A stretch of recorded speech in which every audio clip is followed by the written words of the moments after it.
Touchup Rx chip repair kit for your car or your boat. You'll love it. Okay, the first step is using the Touchup Rx paint.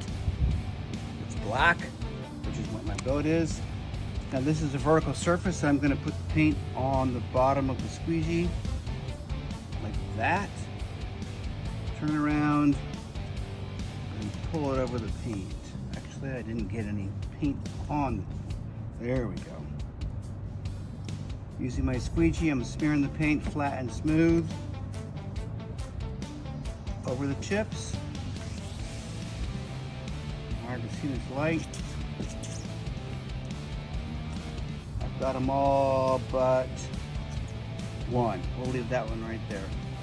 Let's see how this works. Give it about 10 minutes to dry.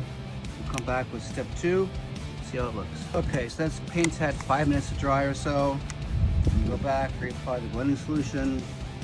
Get that one little spot that I pulled the paint out from, and lightly 2-3 fingers pressure, rub over the whole area. When all that excess paint is off the panel or the boat, the gel case in this case, microfiber wipe. I have to say it's pretty good. Touchup Rx works on boats as well as cars.